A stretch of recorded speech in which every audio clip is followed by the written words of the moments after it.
दोस्तों बिहार पुलिस दरोगा की नई बहाली जो है निकल कर आ चुकी है। जी हाँ दोस्तों, प्रोबिएशन डिपार्टमेंट यानी जो मद्य निषेध डिपार्टमेंट है ना, उसमें एसआई प्रोबिएशन की जो है बहाली यहाँ पे निकल कर आ चुकी है। सब इंस्पेक्टर जिसको हम लोग दरोगा बोलते हैं, जी हाँ दोस्तों, दरोगा के पोस्ट पे जो है बहाली निकल कर आ चुकी है। 27 फरवरी से जो है इसका आवेदन यहाँ पे स्टार्ट हो जाएंगे। इसका जो है आधिकारिक सूचना आ चुका है।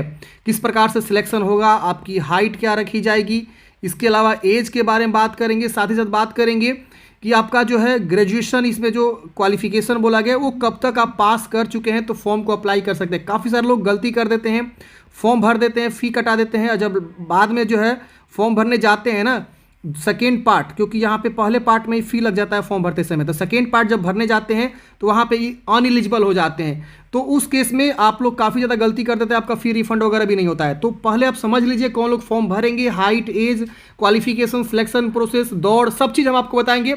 आधिकारिक सूचना पे मैं आपको डायरेक्टली ले चलता हूँ। अगर आप इस नोटिफिकेशन को डाउनलोड करना चाहते हैं तो मैंने जो है sarkariinformation.com का ऑफिशियल साइट का जो है लिंक दे रखा हुआ है, वहाँ से आप डाउनलोड कर सकते हैं। यहाँ पे आप देख सकते हैं बिहार पुलिस अवर सेवा आयोग, ये जो है आप देख सकते हैं ऑफिशियल वेबसाइट से जो नोटिफिकेशन निकाला गया है, जिसमें आपको बताया गया अवर निरीक्षक मद्य निषेध, यानी जो पद का नाम होगा सब इंस्पेक्टर प्रोबिएशन के रिक्त पदों पर प्रतियोगिता परीक्षा के आधार पर सीधी नियुक्ति हेतु विज्ञापन यहाँ पे जारी किया गया है। ऑनलाइन आवेदन प्राप्ति की अंतिम तिथि, यानी जो फॉर्म भरने की अंतिम तिथि है वो है 27 मार्च। विज्ञापन संख्या आप यहाँ पे देख सकते हैं 01/2025, यानी मद्य निषेध उत्पाद एवं निबंधन विभाग, बिहार सरकार की एक जो है ये विभाग है, इसके अंतर्गत जो है मद्य निषेध एवं निबंधन दोनों विभाग जो है यहाँ पे चलती है। इसके अंतर्गत अवर निरीक्षक मद्य निषेध यानी पुलिस सब इंस्पेक्टर की जो है यहाँ पे बहाली निकाली जा रही है। आप यहाँ देख सकते हैं सब इंस्पेक्टर प्रोबिएशन लेवल 6 की सैलरी मिलेगी। 28 पदों पे बहाली यहाँ पे निकाली गई है। अब काफ़ी सारे लोग ये 28 पद देख के जो है भाग जाएंगे। देखिए ये डिपार्टमेंट ही थोड़ा सा अलग है, तो इसके अंतर्गत यहाँ पे बहाली निकाली, तो थोड़ा सा आपको बहाली जो है कम देखने को मिलेगी। तो ये फ्रेंड्स वैकेंसी है, 28 पदों पे बहाली है। आप लोग जो है 28 पद देकर घबराइए मत, क्योंकि यहाँ पे पद इसी तरह से होते हैं यहाँ पे, क्योंकि बहुत जो है लिमिटेड डिपार्टमेंट है ये। अब दरोगा में जो आपका गृह विभाग करता है बहाली वो अलग है और ये अलग है, समझ रहे हैं ना, इसीलिए यहाँ पे कम है। पिछली बार वैकेंसी आई थी तो शायद 59 पद के आसपास बहाली आई थी, और इस बार 28 पद आया हुआ है, ठीक है ना। तो ये इसमें क्योंकि विभाग ही छोटा है तो वैकेंसी भी आपको कम ही देखने को मिलेगा। अब ऑनलाइन आवेदन कब से स्टार्ट होंगे, तो 27 फरवरी से आपका ऑनलाइन आवेदन स्टार्ट हो जाएंगे। आपको जो है ऑनलाइन मोड में फॉर्म को भरना है। एक अभ्यर्थी द्वारा एक ही जो है फॉर्म भरे जाएंगे। अगर आप मल्टीपल फॉर्म भर देते हैं तो आपका फॉर्म रिजेक्ट हो जाएगा। अब यहाँ पे आपको जो है काफ़ी सारी इन्फॉर्मेशन दिया हुआ है। अब बात आती है पात्रता के बारे में कि एलिजिबल कौन है फॉर्म भरने के लिए। तो देखिए जो इंडियन है वो फॉर्म भरेंगे, यानी अदर स्टेट वाले भी यहाँ पे फॉर्म को अप्लाई कर सकते हैं। महिला पुरुष दोनों ही आवेदन कर सकते हैं। शैक्षणिक योग्यता की बात करें तो किसी मान्यता प्राप्त विश्वविद्यालय से स्नातक परीक्षा अगर आपने कंप्लीट किया हुआ है तो आप फॉर्म को भर सकते हैं। यानी ग्रेजुएशन किसी भी विषय से आपने कर रखा हुआ है तो आप यहाँ पे फॉर्म को अप्लाई कर सकते हैं। लेकिन 1 अगस्त 2024 के पहले, यानी उस दिन तक या उससे पहले का आप ग्रेजुएशन पास किए तो फॉर्म भर सकते हैं। काफ़ी सारे लोग जो है 1 अगस्त 2024 के बाद भी ग्रेजुएशन तो पास किए होंगे, तो इसके बाद अगर आपने किया हुआ है तो आप फॉर्म नहीं भर सकते हैं। ध्यान रहे, अगर आप फॉर्म भरने जाएंगे तो आपका रजिस्ट्रेशन तो हो जाएगा, इसके अलावा फ़ी भी आप फ़ी जमा कर देंगे। लेकिन जब आप जो है सेकेंड फेज पे जाएंगे, सेकेंड फेज पे, तो आपका जो है वहाँ पे फॉर्म ही नहीं भरा पाएगा, तो फिर आपका पैसा बर्बाद हो जाएगा। क्योंकि यहाँ पे फॉर्म जो भरे जाते हैं वो आपको जो है पहला स्टेप में आपका जो है फ़ी लग जाता है, फिर दूसरा स्टेप में जो है आपका फॉर्म फिल होता है जिसमें फ़ोटो वगैरह क्वालिफिकेशन, तो दूसरा स्टेप आप नहीं कर पाएंगे। तो ये विशेष ध्यान देना है आपको। तो ये आपका क्वालिफिकेशन के बारे में बताया गया। इस तरह के बात से बताया गया उम्र सीमा की गणना, तो 1 अगस्त 2024 के ही आधार पे आपका उम्र सीमा गणना किया जाएगा। यानी आपका उम्र जो है, अगर आप जनरल से हैं, पुरुष हैं, तो आपका उम्र जो है 20 वर्ष से कम नहीं होना चाहिए, ये विशेष ध्यान देना है। मिनिमम न्यूनतम उम्र 20 वर्ष रखा गया है। और 1 अगस्त 2024 को यहाँ पे आपको गणना करना मैट्रिक का जो सर्टिफिकेट होता है उसके अकॉर्डिंग। इसकी वजह से अधिकतम उम्र बोला गया है यहाँ पे 37 वर्ष, और महिला के लिए जो है 20 वर्ष से लेकर 40 वर्ष तक जनरल कैटेगरी में। जी हाँ दोस्तों, मैं लिख देता हूँ जनरल मेल के लिए जो आपका उम्र सीमा है 20 से लेकर 37 वर्ष। अदर स्टेट वाले भी इसी कैटेगरी में आ जाएंगे। और यहाँ पे जनरल कैटेगरी फीमेल कोई है तो उनके लिए यहाँ पे जो है आपका 20 से लेकर 40 वर्ष तक। लेकिन ये जनरल फीमेल जो है वो सिर्फ बिहार के निवासी है तो ही फॉर्म भर सकता है, मतलब ये 20 से 40 वर्ष का छूट ले सकता है। अदर स्टेट का है उससे कोई मतलब नहीं, अदर स्टेट सबका जो है मेल फीमेल सबका 20 से 37 हो जाएगा। इसकी वजह से पिछड़ा वर्ग, अत्यंत पिछड़ा वर्ग, पुरुष महिला दोनों के लिए यानी बीसी और जो ईबीसी कैटेगरी है उनके लिए उम्र जो है यहाँ पे 20 से लेकर यहाँ पे 40 वर्ष की उम्र सीमा रखी गई है। इसकी वजह से यहाँ पे एससी एसटी के लिए जो है आपका 20 से लेकर 42 वर्ष की उम्र सीमा यहाँ पे रखी गई है। इसके अलावा जो यहाँ पे जो सरकारी सेवक हैं उनके लिए भी यहाँ पे 5 वर्षों की छूट दी जा रही है। इसके अलावा असैनिक पदों पर नियुक्त हुए तो भूतपूर्व सैनिक की जो है उनके लिए 3 वर्षों की छूट यहाँ पे दी जा रही है। और यहाँ पे आप देख सकते हैं आपकी जो है उम्र सीमा जो है मैट्रिक का जो मार्कशीट है उसके अकॉर्डिंग गणना किया जाएगा। अब बात आती है शारीरिक मापदंड, आपकी ऊंचाई कितनी, हाइट कितनी होनी चाहिए, क्योंकि हाइट भी मैंने रखता है। यहाँ पे देखिए बोला गया कि ऊंचाई, सीना और वजन के लिए कोई अंक दे नहीं है, मतलब इसमें जो फिजिकल होगा वो सिर्फ क्वालिफाइंग इन नेचर है। आपका जो फाइनल मेरिट लिस्ट तैयार होगा फ्रेंड्स वो आपका जो है मेंस एग्जाम इसमें होता है एक, यानी सबसे पहले आपको प्री होगा, फिर आपका जो है मेंस होगा और फिर आपका फिजिकल होगा। तो जो आपका फाइनल मेरिट लिस्ट बनेगा ना मेंस एग्जाम पे निर्भर करता है। तो इसमें हाइट और दौड़, लॉन्ग जंप, गोला फेंक सब होगा, लेकिन इसमें कोई मार्क्स नहीं मिलेंगे। जैसे बिहार पुलिस में क्या होता है कांस्टेबल वाले पद पे कि आपको जो है ना फाइनल मेरिट लिस्ट फिजिकल पे होता है, लेकिन यहाँ पे कोई जो है आपको फिजिकल पे मार्क्स नहीं मिलता है, सिर्फ मेंस एग्जाम पे फाइनल मेरिट लिस्ट डिसाइड होता है। अब ऊंचाई के बारे में बात करें तो जनरल के लिए और पिछड़ा वर्ग पुरुष के लिए 165 सेंटीमीटर, यानी जनरल और जो आपका बीसी कैटेगरी है वो 165 सेंटीमीटर, और अत्यंत पिछड़ा वर्ग यानी ईबीसी कैटेगरी अगर कोई है तो 160 सेंटीमीटर। इसके बाद से एससी एसटी पुरुष है तो 160 सेंटीमीटर, यानी एससी एसटी यहाँ पे पुरुष के लिए 160 सेंटीमीटर। और सभी वर्ग की महिला, भले वो अदर स्टेट की हो या बिहार की हो, सभी वर्ग की जो महिला है 155 सेंटीमीटर यहाँ पे उनकी हाइट नापी जाती है। अब यहाँ पे आता है सीना। जी हाँ दोस्तों, सिर्फ पुरुषों के लिए होता है। तो यहाँ पे जो है पिछड़ा वर्ग और यहाँ पे आपको अत्यंत पिछड़ा वर्ग और जनरल 81 से 86 सेंटीमीटर, और यहाँ पे आपको जो है 5 सेंटीमीटर का अंतर होना चाहिए, विशेष ध्यान दीजिएगा। एससी एसटी पुरुष के लिए 79 से 84 सेंटीमीटर। इसकी बस यहाँ पे महिला के लिए ये जो है मापदंड नहीं होता है। अब यहाँ पे वजन की बात करें तो महिला का जो है वजन 48 किलोग्राम आवश्यक होना चाहिए। 48 किलोग्राम से अगर उनका वजन कम है तो फिर दिक्कत हो जाएगा, फिजिकल में छट जाएंगे। तो आप वजन को भी मेंटेन करके रखना है। अब यहाँ पे नियुक्ति की प्रक्रिया बताई गई है। तो सबसे पहले लिखित परीक्षा आपका होगा, जिसमें बोला गया प्रथम चरण में प्रारंभिक यानी प्री एग्जाम होगा। 200 अंकों का एक जो है आपका पत्र होगा, जिसमें कुल प्रश्नों की संख्या 100 होगी। परीक्षा की अवधि 2 घंटे होगी। इसमें भी आपका निगेटिव मार्किंग रहेगा, मैं आगे बताऊंगा कितना % का निगेटिव मार्किंग होता है। इसमें बोला गया है कि 30% से कम अंक प्राप्त करने वाले अभ्यर्थी मुख्य परीक्षा में असफल घोषित किए जाएंगे। यानी मिनिमम जो पासिंग मार्क्स है 30% है, उससे कम रहेगा तो फेल हो जाएंगे। लेकिन अच्छा कट ऑफ लाने के लिए, मतलब आपको नेक्स्ट एग्जामिनेशन के लिए आपको बेहतरीन जो है करना होगा, तभी जाके आपका यहाँ पे जो है होगा। यानी जो है 200 अंकों में कम से कम आप जो है 160 180 के बीच आप लाएंगे तो कहीं ना कहीं आप जो यहाँ पे मतलब मेंस एग्जामिनेशन के लिए क्वालिफाई करेंगे। तो यहाँ पे मतलब 150 का जो है एवरेज यहाँ पे आप मान के चलिए, तो बेस्ट से बेस्ट करना होगा तभी। अब यहाँ बोला गया कि प्रारंभिक परीक्षा में प्राप्त अंकों के आधार पर 20 गुना सफल अभ्यर्थियों को जो है मेधा सूची में चयन किया जाएगा। अब सोचिए 20 गुना, वैकेंसी यहाँ पे 28, इसके 20 कर दीजिए। यहाँ पे समझ रहे हैं ना, लगभग 500 कैंडिडेट्स को यहाँ पे क्या किया जाएगा, ये लोग जो है शॉर्टलिस्ट करेंगे मेंस एग्जाम के लिए। समझ रहे हैं, तो सोचिए अब 2 लाख 3 लाख तो जरूर फार्म गिर ही जाएंगे, एटलीस्ट 2 लाख नहीं तो 5 लाख के आसपास फॉर्म गिरेंगे।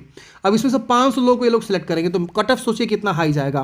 तो जो कैंडिडेट्स यहाँ पे कट ऑफ पार करेंगे उस हिसाब से द्वितीय चरण में उनको बुलाया जाएगा। द्वितीय चरण में होगा 200 अंकों का ही सामान्य हिंदी का और 2 घंटे की परीक्षा होगी, जिसमें 100 प्रश्न होंगे और न्यूनतम अंक इसमें 30% रखा गया है। लेकिन इसमें बेस्ट करना होगा। सामान्य हिंदी पत्र का प्राप्तांक मेधा क्रमांक में नहीं जोड़ा जाएगा। जो हिंदी के प्रश्न होंगे वो आपका मेधा सूची के लिए नहीं है, वो सिर्फ क्वालिफाइंग इन नेचर होगा। और द्वितीय जो प्रश्न होंगे, मतलब मेंस एग्जाम में 2 प्रश्न होंगे कि हिंदी का, और दूसरा प्रश्न सामान्य अध्ययन और सामान्य विज्ञान, नागरिक शास्त्र, भारतीय इतिहास, भूगोल, गणित, मानसिक योग्यता जांच से संबंधित आपके प्रश्न पूछे जाएंगे। द्वितीय प्रश्न का पूर्णांक 200 होगा, जिसमें प्रश्नों की कुल संख्या 100 होगी एवं परीक्षा की अवधि इसका भी 2 घंटा होने वाला है। यानी फ्रेंड्स प्रथम पत्र भी 200 अंकों का होगा, जो सिर्फ और सिर्फ सामान्य हिंदी होगा। जी दोस्तों, पूरा का पूरा जो 100 प्रश्न होंगे जिसके अंतर्गत, यानी एक सही उत्तर के लिए 2 अंक।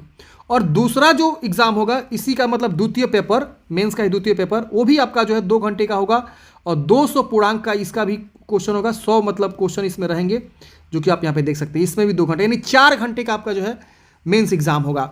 अब यहाँ पे बताया गया कि दोनों चरण में, यानी प्री में भी और मेंस में भी, दोनों की बात हो रही है यहाँ पे, दोनों चरण में इतना अंक काटा जाएगा, यानी 0.2 अंक आपका जो है काट लिया जाएगा अगर आप गलत उत्तर यहाँ पे देते हैं तो निगेटिव मार्किंग है तो कट ऑफ थोड़ा सा यहाँ पे कम ही जाता है।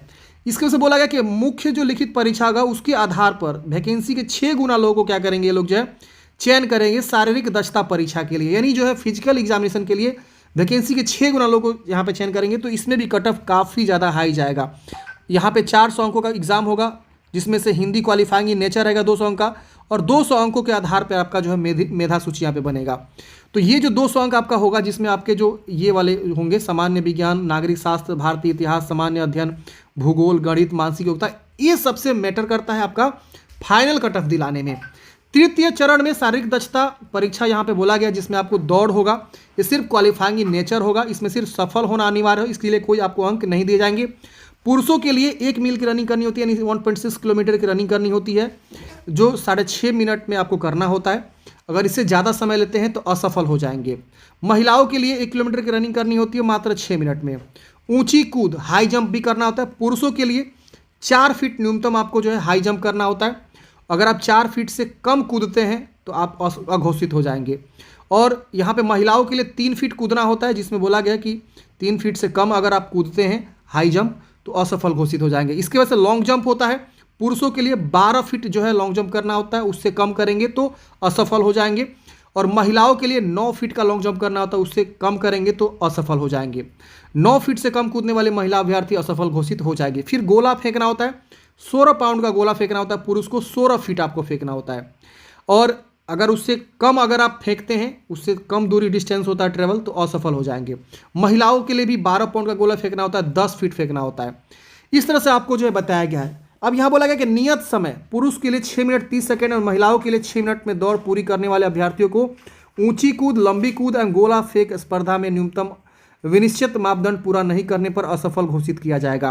तो ये पॉइंट बहुत इंपॉर्टेंट है, आप ध्यान से पढ़ लीजिएगा एक बार। अब यहाँ अंतिम मेधा सूची के बारे में बात किया गया 6 नंबर पॉइंट में।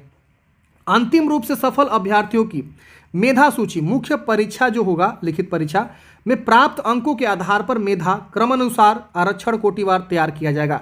यानी आरक्षण जो हो, मतलब बिहार में आरक्षण भी होता है ना, 35% महिला, SC ST अलग अलग परसेंटेज वाइज आरक्षण है, तो उसको ध्यान में रखते हुए जो है फाइनल मेरिट लिस्ट जो है आपका मुख्य परीक्षा का जो लिखित परीक्षा है उसके आधार पर किया जाएगा। अगर 2 अभ्यर्थियों को समान अंक प्राप्त होता है तो उस केस में जिनकी उम्र ज़्यादा है उनको जो है मेरिट लिस्ट में रखा जाएगा। इस तरह से आपको बताया गया है। इसके बाद से यहाँ पे बोला गया कि जो भी शैक्षणिक योग्यता है ये सब में अगर समान होता है तो उस केस में किसको सिलेक्शन करेंगे। फिर यहाँ पे और भी है, अगर डेट ऑफ बर्थ सेम होता है तो उस केस में किसका सिलेक्शन करेंगे। अब रिक्तियों के बारे में बताया गया, तो यहाँ पे देखेंगे तो कोटिवार रिक्ति बताया गया। अनरिजर्व में 12 सीट है, जिसमें से 4 महिला के लिए रिजर्व है।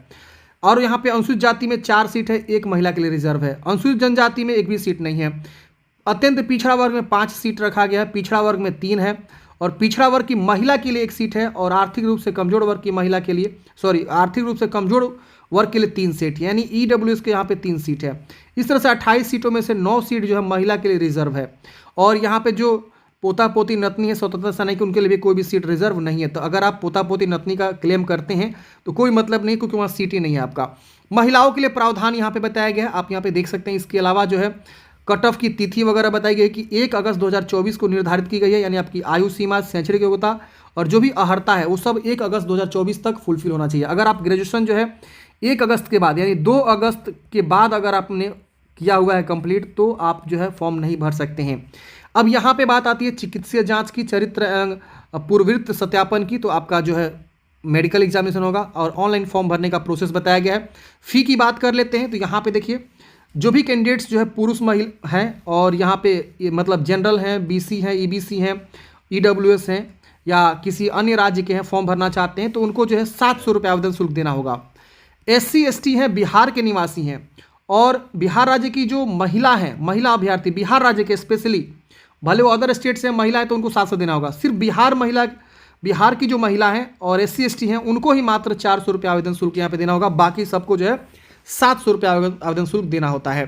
तो ये था पूरा इन्फॉर्मेशन फ्रेंड्स। यहाँ पे और भी बहुत सारी इन्फॉर्मेशन दिया हुआ है, अगर आप पढ़ना चाहते हैं तो आप फॉर्म पढ़ सकते हैं। यहाँ पे एक इंपॉर्टेंट पॉइंट आपको मैं बताना चाहूँगा, कि उम्मीदवारों का जो है अगर रद्दीकरण देखा जाए, मतलब अगर फॉर्म रिजेक्शन का कारण देखा जाए, तो काफ़ी सारी चीज़ें यहाँ पे बताई गई है, जिसमें से मुख्य कारण है अगर आप फोटो सिग्नेचर सही से अपलोड नहीं करेंगे तो आपका फॉर्म रिजेक्ट हो जाएगा।